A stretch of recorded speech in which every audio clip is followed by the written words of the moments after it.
अलिबाग ते मुंबईपर्यंत येत असताना 3 वेळेला माझी गाडी, त्याला लाल दिवा असायचा, पोलिसांनी अडवली, एकदा पळसपे फाट्यावरती, मग पनवेलला आणि मग टोल नाक्यावरती. गृहमंत्र्यांनी म्हणजे उपमुख्यमंत्र्यांनी फोन करायला सांगितलं.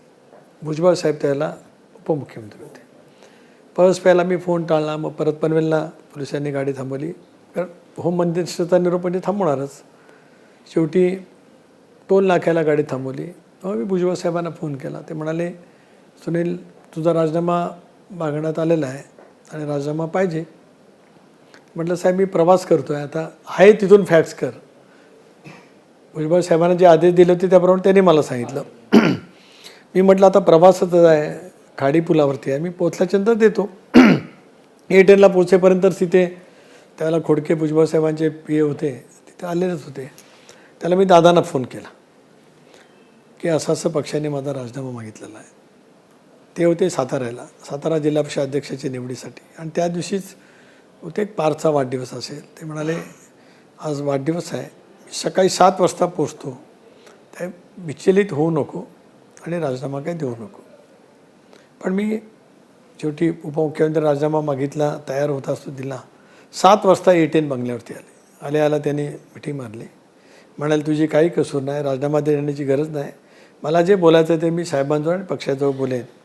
त्यांनी प्रयत्न केला, परंतु अर्थसंकल्पीय अधिवेशन चालू होतं. शेतकरी कामगार पक्षाने पाठिंबा काढण्याचं घोषित केलं आणि त्यावेळेला 7-8 पक्षाचं सरकार होतं आणि 5 ही संख्यासुद्धा सरकार चालवायला महत्त्वाची होती. आणि अर्थसंकल्पीय अधिवेशनात आपल्याला माहिती आहे की मनी बिल असतात, एखादं कपातसुद्धा दिली गेली, त्याच्यावरती मतदान झालं तर सरकारला राजीनामा द्यावा लागत असतो. त्यामुळे अर्थसंकल्प मांडल्यानंतर 3-4 दिवसांनी माझा राजीनामा झाला. पुन्हा मला समजायला ते घरी आले, कालखंड जाईल वगैरे वगैरे सांगितलं. मी केले ते चूक केले का बरोबर केले याच्यासाठी पक्षाने एक समिती नेमली.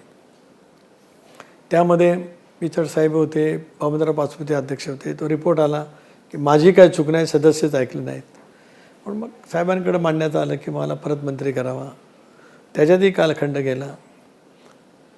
एक दिवस मला म्हणाले की चला साहेब लंडनला गेलेत, आपण भुजबळ साहेबांना भेटायला जाऊ.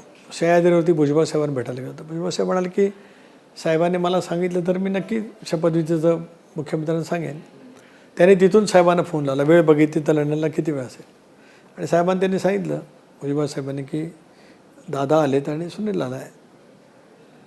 तर मग दादा बोलले साहेबांशी की आता ह्याचा काय चूक नाही, आपल्या कमिटीने अहवाल दिला, याला मंत्री केलं पाहिजे. साहेबांनी तिथून सांगितलं आणि दुसऱ्या दिवशी माझी शपथ झाली. त्या दिवशी शेका पक्षाच्या मंत्र्यांनी राजीनामा दिला.